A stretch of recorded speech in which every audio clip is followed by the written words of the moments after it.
farshaxanku waa hab ka mid ah hababka lagu muujiyo dareenka iyo ficilka aadanaha oo loo rogay qaab sawir gacmeed ah. Muddo fog ayuu aadanaha isticmaalayay fanka sawir gacmeedka ama farshaxanka si loo gudbiyo fariin macno gaar ah xambaarsan. Dalka waxa uu lahaa dugsiyo lagu barto farshaxanka, ha yeeshee waxa ay ku burbureen dagaaladii sokeeyay ee ka dhacay dalka sanadkii 1991. Ha yeeshee shakhsiyaad ka aflaxay dugsiyadii farshaxanka ee dalka uu lahaa ayaa wixii ka dambeeyay burburka dowladnimada bilaabay in ay bulshada ugu faa'iideeyaan wixii ay barteen. Aadan Faarax Afey waxa uu ka mid yahay dadka farakutiriska ah ee ka faa'iideystay nidaamkii waxbarashada dowladda dhexe oo si gaar ah ugu takhasusay farshaxanka. Waxa uuna sharxayaa isticmaalka farshaxanka iyo sida uu ku bilowday. Waxaan la yiraahdo artiska gacanta laga sawiro oo rinjiga iyo la isticmaalayo sidiisa waa ku cusbaayo wuxuu la socday xorriyadii markii la qaatay kadib la bilaabay in oo la barto waa horumari waaye asagiin horumarsanayn laakiin la jecel yahay waxa dhashay kacaankii u baahday qaabka hanti wadaaga oo iyaga propaganda ay leh dadka in la kiciyo yaa wuxuu sameeyay propagandooyin qaarna crash education wax ku soo baray qaarna u diray academy oo Italy u badan jaamacadda Ravenna artistiyaal fiican marka la soo bixin oo kamid yahay Sheikh Muxuddin Shariif Ibrahim Jailani dad noocaas ayna waxay sii tababareen rag oo Aamin Camriye kamid yahay fanki marka wuxuu gaaray meel fiican inkastoo markaas aan sidii la rabay aan lacag looga sameyn jirin oo ilaahay fiican aan lagu sameynaynin oo lagu shaqeynaayo bis dawladda sidii loo ahaa dadkii ganacsatadana way barteen in ilaahay ay ku sameystaan oo darbiyada iyo wax loogu sameeyo waxyaabo saasa. Burburka dowladnimada waxay keentay inuu yaraado isticmaalka farshaxanka maadaama ay meesha ka baxeen dugsiyadii lagu baranayay. Sidoo kale waxaa lumay hanaankii loogu faa'iideysanayay sida xayeysiinta oo beddelkeedii la isticmaalay habab kale. Dhalinyaro hanaqaaday burburka kadib ayaa dadaal u galay sidii ay u baran lahaayeen farshaxanka, kuwa oo ku hamiya in heer wanaagsan ay ka gaaraan sida Xaawo Macalin Aadan oo baratay farshaxanka. Farshaxanka horta muddo horan bilaabay oo aad aan yaray dadoo jiray meelahaas ku bilaabay. Anoo iska falaaday laakiin farshaxanka micnihiisa aan aqoonin. Waxa farshaxanka aad aan ugu bilaartay 12 jir ilaa 12 jir markaan soo noqday iskuul aan ku xareysnay oo tartan loo qaban jiray oo farshaxanka quseeya. Marka tartamada badan aan ka qayb gali jiray in badan aan ku guuleystay marka maadaama aan ardayda u agtafsanaa farshaxankan ku jiro si jeclaaday walow xilliyada dambe farshaxanka aad uga haray muddo aad u fog kadib 2016 ilaa 2015 farshaxanka dib ugu soo noqday. Waxaan dareemartay in wax muhiim ah iska dayacay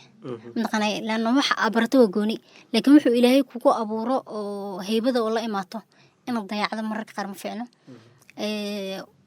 farshaxan kaliya waxyaabo badan oo kale hibeela isiin dayacay jireen oo 2016 aan dib u soo celiyay aan go'aansaday inaan dib ugu noqdo oo nooleeyo oo wuxuu Ilaahay hibe isiin ay yihiin aan ku daba dhignaado ilaa xad sabab ay ku dhalisay la hadam sheegi karay waxa xasuusto bas inaan boog qaadan jiray oo wax sabri jiray. Farshaxanka ayaa kaalin wanaagsan ka qaata wacyigelinta bulsho la doonayo in ay horumar ka sameeyaan dhinacyada tacliinta, nabadda iyo dhaqanka sida uu mar kale sharxayo farshaxanyahan Aadan Faarax Afey. Fanki wuxuu rabaa academy loo sameeyo la baro dadkii dhiirigelin loo sameeyo marka wuxuu u baahan yahay dawlad markii dadka la baro dhiirigelin loo sameeyo qaabkan fanki dadka la jeclaysiiyo qaabka uu wareegaya la tuso dadka dawladda laftigeedana canshuuro iyo wax iyo hanuunin iyo waxay u baahatay ka soo gali lahaayeen dawladda haday rabto inay bulshada wax u sheegto haday rabto bulshada inay dhinac ka hormariso sidii jaalisiyaad oo yeelatay dadaatamiyadii oo kala yeelan artistiyaasha u yeeran annaga international annaga Soomaaliyeed intaan wax u sheegnaa adduunkana wax u sheegi karnaa sababtoo waxayna waa luqad caalamiya waa maahan gabay af Soomaaliya maahan hees af Soomaali ahna maahan Soomaalida iska dhaafa xataa adduunka aan waxaan tusi karnaa dhibkana haysto oo iyo dawladaha shisheeye dhibaatooyinka inagu hayaan xataa oo sawir aan soo bandhigi karnaa